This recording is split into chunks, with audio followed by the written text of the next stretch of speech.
Carlos III de España moriría en un día como hoy en el año de 1788. Había vivido exactamente 72 años.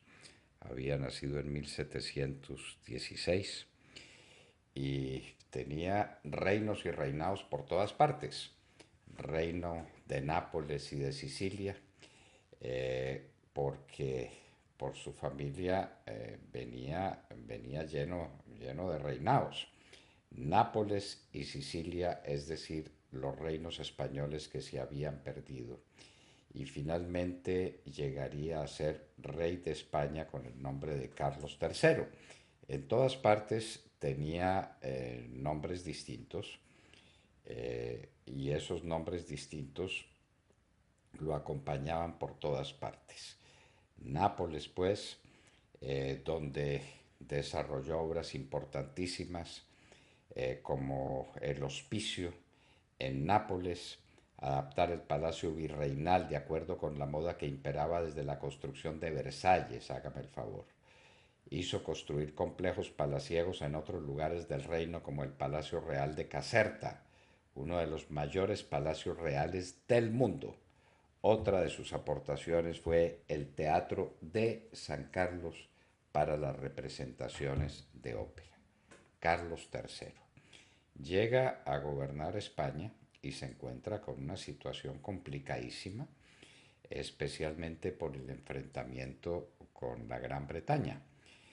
Pues eh, tiene que intervenir en la Guerra de los 7 Años, o Guerra Anglo-Española que termina perdiendo España.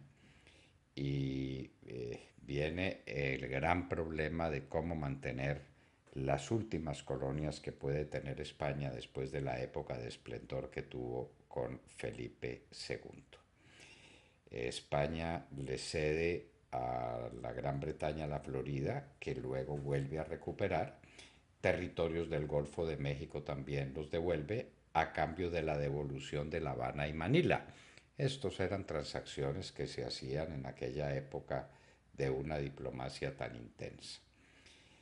Estalla la Guerra de Independencia de los Estados Unidos entre 1776 y 1783. Carlos III ve la oportunidad de desquitarse de la Gran Bretaña y apoya en todo lo que puede apoyar el movimiento independentista de las colonias americanas de la Gran Bretaña.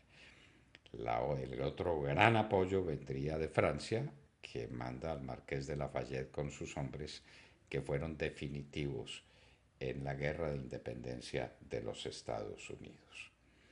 Luego tiene que vérselas también con la llegada al mundo político de Europa de Rusia y de Prusia.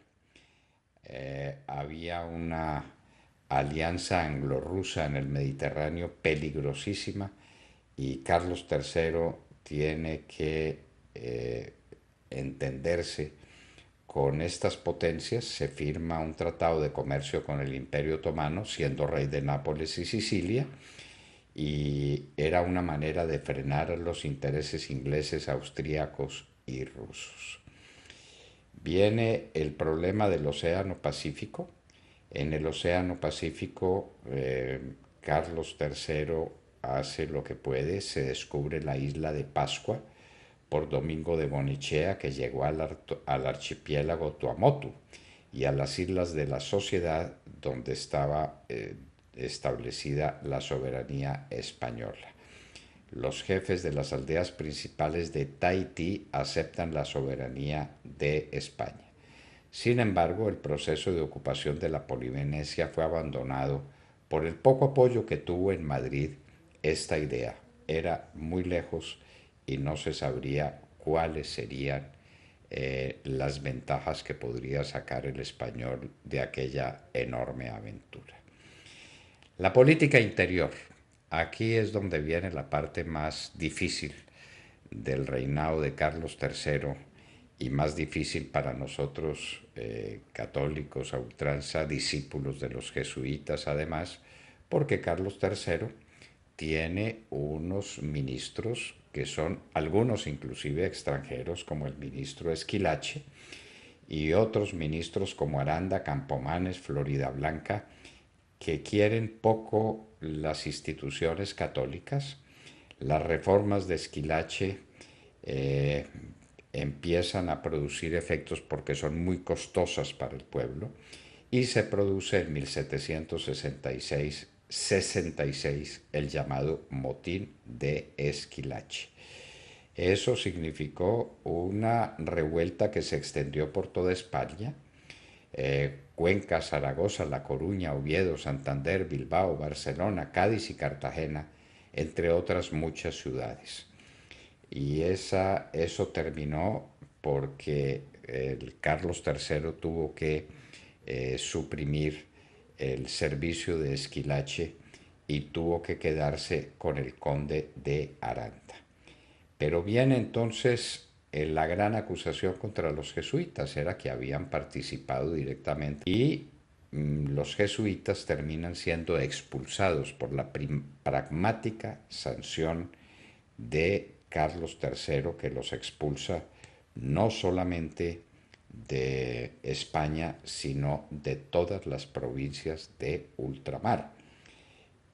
Así pues que los jesuitas fueron expulsados de toda América por obra de Carlos III, quien había acusado a los jesuitas de tener control de nombramientos y de política eclesiástica, tener grandes riquezas, apoyo al Papa. Esas grandes riquezas fueron las que estimularon mucho la sanción contra los jesuitas, lo mismo que las sanciones posteriores contra la Iglesia Católica, que la Iglesia Católica era muy rica y entonces había que quitarle los bienes, y efectivamente les quitó los bienes no solamente a los jesuitas, sino los bienes de la Iglesia Católica. Reorganizó el ejército, creó lo que se llamó el Banco de San Carlos, ejecutó obras públicas importantes como el Canal Imperial de Aragón y un plan de caminos reales con origen de Madrid y con destino a Valencia, Andalucía, Cataluña y Galicia. Carlos III fue hombre pues que atacó el clero, atacó a los jesuitas, se quiso apoyar en el Estado llano, es decir, en el pueblo. Tuvo una política difícil también con los gitanos, y muere finalmente en el año de 1788, en vísperas de la Revolución Francesa.